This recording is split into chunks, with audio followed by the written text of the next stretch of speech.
Have you ever noticed in movies where there's always this scene where it's thrown in the girl's face that she's angry or bitter because she hasn't got a man or she's single? Favors? Get a man, get a life. Yeah, baby. Need you to do what you do. What? Run men away. I love a rom-com. I love the idea of like falling in love, finding the person for you and this, that and the third. But I realise that the storyline is usually the same. It's this girl who's not happy with her life or alone or sad. Everything's turned upside down and roses and beautiful and smells nice, and there's this happy ending because this guy kind of walks into her life, and it kind of pushes this notion that, you know, the remedy for a woman's sadness or the remedy for a woman's bitterness or anger is love, is a man. I don't really know. Maybe not, but I just wanted to have a look at it.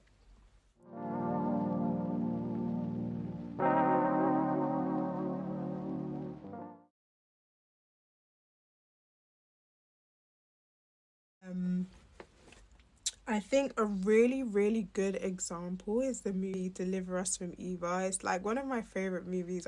Like, I really, really love it, but I think it's just a really good example of the point, right? And if you don't know the movie, it follows this character named Eva, who has 3 sisters, and 3 of these sisters are married or in relationships, and she's the oldest sister. So what that means is she's really involved in their lives. Her sisters kind of like look up to her as the oldest sister, so whatever she says, we'll do. That's what Eva says, we'll do it. You know, Eva says jump off the roof, we're going to jump off the roof, because Eva knows what she's talking about. Eva says, Eva gives great advice. Right? And so the husbands and the boyfriends are like, nah, we've had enough. She's too much. She needs to go. And also, I think he might be the man to rid us of Eva. This can work with Ray. The boy is a specialist. He is a master player. and what other way to distract a woman than to get a man? Right? You know, they even introduce her to another guy. No, they pay a guy. Well, okay. So what's your price? I need $5,000 to get the house. $5,000? Hello, Cool J with his fine ass. Basically distract her and get out of the picture. And it works. My girl in love is the sweetest woman. Like, she's so nice. Yeah, it's a really good movie. But I think, even though with all movies, as you can guess, spoiler alert, she finds out and she's upset, and then he realizes he really does love her, and then in the end they end up together anyway. But my point is that, again, it's this idea that she's nicer and sweeter, and the remedy to her bitterness and her intimidation is ding, ding, ding, ding, ding, to get a man into the picture, right?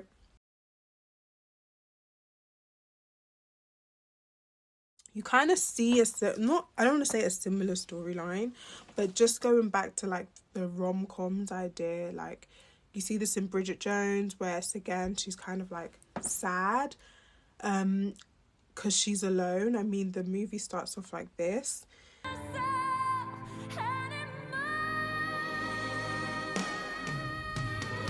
She uses a very interesting term, spinster, which to me, when I was watching this, I was like, what does that even mean? To give up and accept permanent state of spinsterhood and eventual eating by Alsatians. It was a term used long, long ago, and it would refer to someone who basically was unmarried. And it just wasn't a nice term. It's not something a spinster was a single woman who was unlikely to marry, not married, and you know, they were kind of outcast. They had low like economic security as well, because back then it was a husband, it was marriage that brought you security. And if I had my own money, which I don't, that money would belong to my husband the moment we got married. And if we had children, they would be his, not mine. You'd kind of be ostracized from society. So for her to use that term and say, oh, I'm gonna be an old like spinster, like no one's gonna want to be with me, like this, that and the third, again, it kind of puts, you know, relationships, being with this man, again, I'm not trying to demonize relationships or anything, it kind of again perpetrates this idea that you're just not in a good place if you're alone. Like, it's not good, you know, like for you to be by yourself and not to be in a relationship. And I think that fuels and feeds into this idea that, like, you know, you're not happy if you're not really happy if you're by yourself, right? And so if a woman is bitter, is lonely, like is bitter, is sad, is angry, it's like it's because she ain't got a man. And I love this scene in the show, in the movie as well, where she's at the dinner table with her friends and they're kind of like, so why are you alone? Like, she's this, like, it's the weirdest thing to be a woman without a man. Yes. Why is it there are so many unmarried women in their 30s these days, Bridget?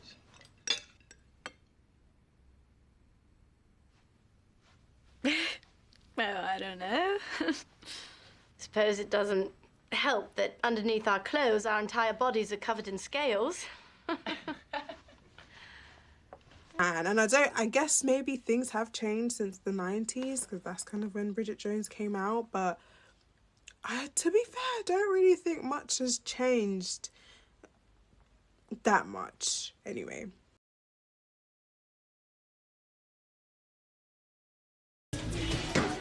Why you always so mad? You must ain't got no man because you don't never smile.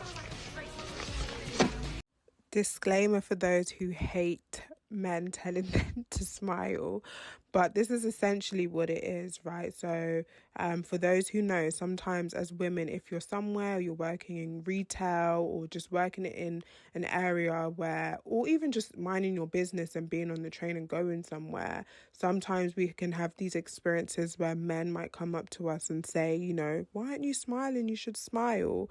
And, you know, I don't really know how I feel about it, but, you know, just the comfortability to go up to someone you don't know and tell them to smile. And it's probably something a man would never say to another man. So it is gendered. But essentially that is what the character Lucky is doing in this movie. And if you've seen it, she's actually grieving. She's lost her partner. And this man is now coming in and telling her that she should smile. And the reason that she doesn't smile and she always seems angry or upset is because she hasn't got a man, which again is perpetrating this idea that women are happy and flourish when they're in relationships. And I'm not taking away from that. I can see how being in a relationship, you know, if you're with a good man and he can put you in, you know, a bit more of your feminine era and, you know, there's more of a pip in your step and such. But again, it's pushing this idea that you can't experience this if you're not in a relationship. And so the remedy and the answer has to be if you're with someone, like, and a man, essentially. Right, like, and that's another shout out to another movie. It's like, I think it's like Daddy's Little Girls, and again Gabrielle Union, I think her name's Jane or something in the movie, and again she's rude to Idris Elba, and he's like, you need to go and get yourself a man, right? Because that's the reason that she's bitter and she's rude, is because she needs a man in her life.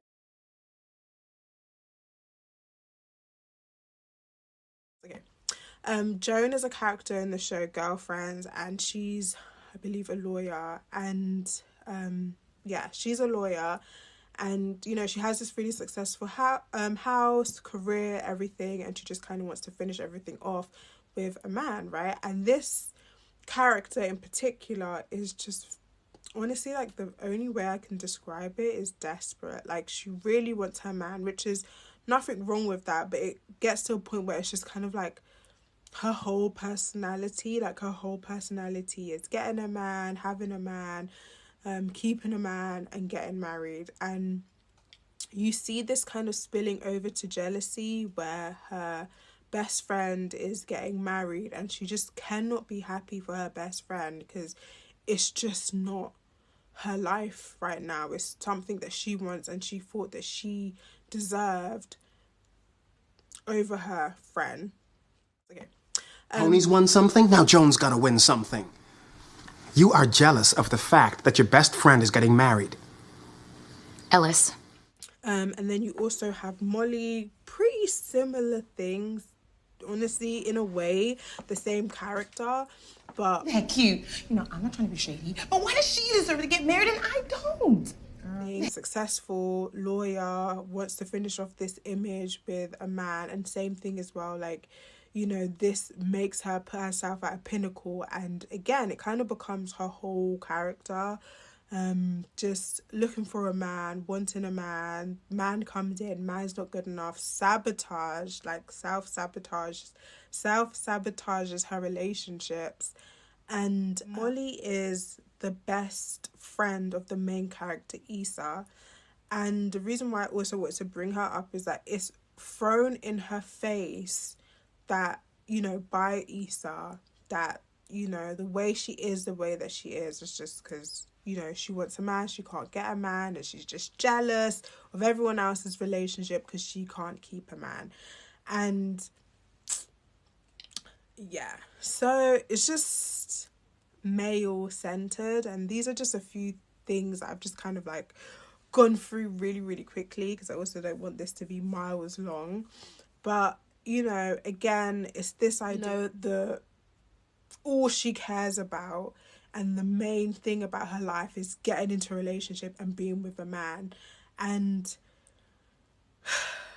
I don't want to say I'm tired of it, but like at the end of the day, no person can save your life. Like if you're struggling from depression, a man coming into the picture isn't gonna fix things or give you the happy ending, you know. And I just don't believe in a person being the answer apart from Jesus Christ. But I don't believe in like a person being the answer for you. And I think that narrative can be toxic, especially to young girls, to young people that are watching. And yeah, I'm always finding myself here. But yeah, and I think oftentimes like that is the reward. I can't really speak for girlfriends because I'm not gonna lie, I don't really know how Joan's story plays out. But with Molly, it's kind of like, my point is that it's rewarded, you know. And I think it's a beautiful thing to note that, okay, like once you wait out for what you want, like it will come to you, and you know what you long for and you hope for will come. I think that's a beautiful message in itself, but not when, you know, you have someone, in Molly's case in the show Insecure, where she's just so judgmental, self-sabotages. And my heart does go out to the character in the sense of like there's obviously other things going on, and I think it reinforces the idea that a woman can be upset or angry or bitter or judgmental, whatever the case may be, miserable, like Issa calls her, and then the solution is a man comes into the picture, and then she's happy and that's it, which just isn't really realistic.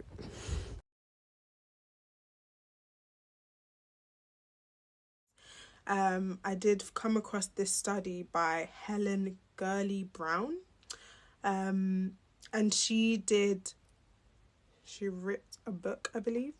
It was called Sex and the Single Girl, 1962. Okay, so it says that historically a woman would marry, become a wife, have children to become a mother, and that's how things were, right?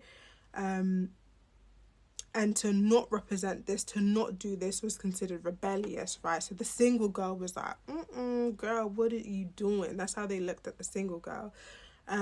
So a single girl represented female independence, which threatened patriarchal expectations. They are outsiders of a couple-centric culture. As women lived alone, generated fears of a lifestyle of moral of a woman kind of living on her own. It was rebellious, it was out there, and it was kind of like, you know, you're threatening the cultural consensus of like, you know, a husband, a wife, a family, that unit. What are you doing out there on your own? Because back then it's like you had the bachelors, you had men on their own who were old and wouldn't get married and take ages, but that wasn't weird. Whereas when women did that, it was strange. There was a phase that followed of being young, single, with sex, but the end goal was marriage, right? So I really thought this was really interesting, because what this is focusing on is like the sexual liberation, right? So that's where women were like, let's be outside, let's, you know ourselves and sleep with who you want to sleep with. But what was interesting is that the end goal was still marriage. It wasn't like, I'm going to be by myself and I'm just going to live that bachelorette lifestyle. It was like, I'm going to have my fun, but then I'm still going to go and find my husband and settle down now. Like, I'm not going to stay in the streets forever. So this was like sophisticated independence. We see this also in Sex and the City. Now, I didn't really watch Sex and the City, but I watched the movie. I don't even know if it was the second movie or the third movie. I don't even know, child. But I watched the movie. And what I can gather from that as well is the same thing, right? You move to the city, but then in the characters, especially there was one character, this character, where like she wanted to settle down, she wanted marriage. Even the main character, you know, like she wanted her man, she wanted marriage. And so it's this, again, it pushes this narrative. Again, I'm not demonizing relationships. I don't think it's a bad thing, but I think this just highlights that this thing is historically rooted in us, right? That, you know, the fact that we can have a phase of this sexual liberation, but women are like, I still want my one person that I'm with, it just shows that it's something that arguably you could say is innate in us, you know? And it's a real fear, it's a real thing that, you know, women are like, I just don't want to be alone. And that in itself, where you're like, you're being alone and you have no one, is what is causing the bitterness, is what is causing the anger. Yeah. And obviously, like, this is talking about marriage, and, you know, some people don't want to get married, but still you see this in wanting to be in a relationship, right? So, you know, maybe I'm gonna kind of use them interchangeably, but it's still the desire to be with someone. And again, that is not a bad thing. My point isn't demonizing it, but I'm just saying that, you know, when that feeling of wanting to be with someone is innate, it's like, also, why is that? And, you know, it's not something that comes to people easily. And when you're watching movies like, you know, she's angry and she's bitter because she hasn't got a man in her life, or, you know, she's just jealous because you can't keep a relationship, and this, that, and the third. And I think naturally society is couple centric, like the lady says in this study. But I think my kind of point that I'm trying to make is when this is weaponized against you. There was a sociologist called Tula Gordon, who interviewed single women in America, Britain and Sweden, and she discovered that the stereotype existed in response to the fear of female autonomy. So many women felt uneasy about their status as a single woman, and the pressure to settle down. Whether they wanted to or not, their perceived abnormality resulted in their inability to secure a relationship. So it's almost this idea that you're lesser than, which kind of focuses on what I mentioned about the spinster, the lady who's unmarried, and kind of has a low social status because of that. So these women's inability to secure a relationship undermine their status as an authentic woman. So this study showed that some women felt like, oh, I'm not really a woman, or there's something wrong with me because I can't secure a relationship, or I'm not in a relationship, or I'm by myself. And I think that is really interesting how, like, 100 years later, I think, from the Victorian age, and that feeling of being like ostracized is still prominent in society, despite that we do have economic security.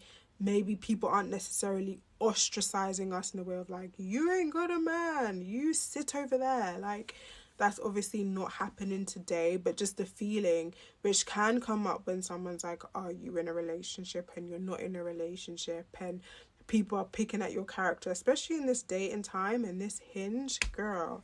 Anyway, yeah, so I didn't really explain that point properly, but what I was trying to say is that when people ask about your relationship status and you're single, there's still this kind of like, let's dissect why. Is it because, commitment issues? Why haven't you been in a relationship? Is it because you're rude? Is it because of this? Like, trying to understand why you're still alone. Like, it's this big spectacle, and even though things have changed and we might not be ostracized or told to sit aside, or it's this big dramatic status, but it does carry a heavy cloud, I feel like, when you are alone and that is your relationship status, single, especially for those where it's been the case for a long time. And even when I think about successful single women, that question comes up a lot. Are you in a relationship? How come you didn't decide to have children?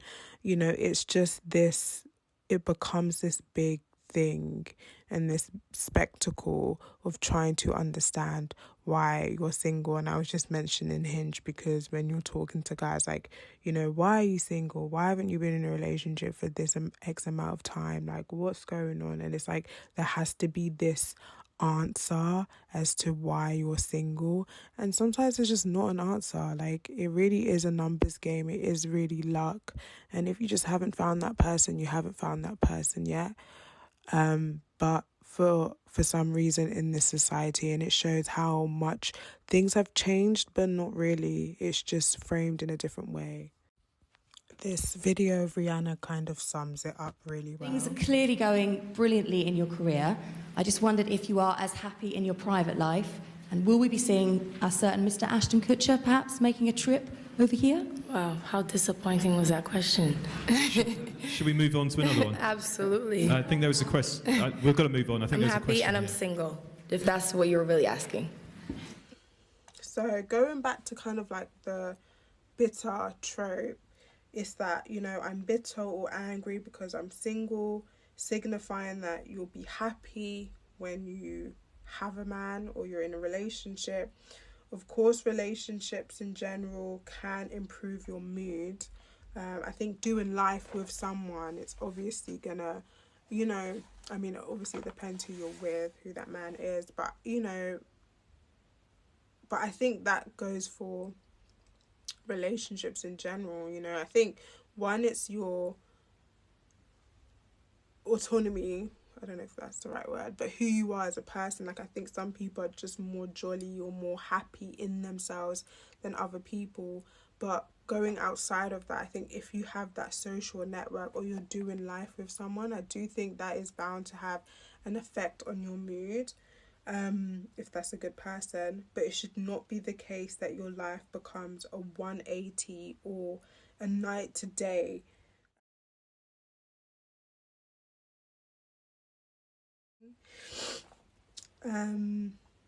We don't know what our future holds. We are living life for the first time. Like, we say to our parents, like, oh, they're living life. That's all over my TikTok. They're living life for the first time too.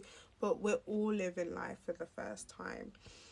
You would want someone to join your happiness. You don't want to be like happy once someone comes, because what happens when that person leaves? And I think that's why heartbreak is so hard for so many people, because it's like that person was your source of joy, and honestly, it shouldn't be like that.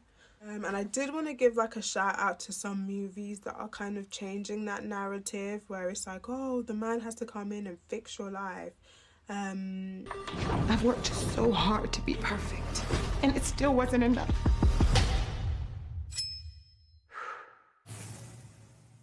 You see, Natalie, life's not a fairy tale. Girls like us don't get that. But why? Well, look in the mirror, doll. We're no Julia Roberts. He was the love of my life, you know, and we were gonna get married. You were together for 2 months. It was 2.5 months, Nuni, and you know it. You're single now. Girl, you can do whatever the hell you want to do. I'm single now. Man might not run in and save you. Maybe it's a problem when you're constantly thinking a man is going to come in and save you, and it shouldn't be a factor where it's like your life is sad and now it's happy because a man's come in, or you were bitter and now you're nice because a man's come in. And there was like this man kind of tired of that narrative, and I just think, again, it's a toxic narrative. I think it's a bad thing to push, and like I'm saying, I don't think there's anything bad with wanting a relationship. I'm just not really appreciating how it's being portrayed in movies. And as dating has taught me is that the person you're with in a relationship, or the person that you marry, is the most important relationship you're gonna have in your life, right? Like, ideally they're gonna know you more than anyone else. Like, that's the most sacred, most important relationship, and you don't want to have that relationship with just anyone. So I feel like there's no rush. Take your time, know yourself, and if that's something you hope to have at the end of your journey, amazing. If, you know, enjoying your own time and your own autonomy is something you're also enjoying, that's also amazing. But yeah, that's the end of that. If you have anything else to add to this crazy up and down, I just kind of wanted to get a video out, even if it don't make no sense to y'all. But yeah, thank you so much, girl. Thank you if you got this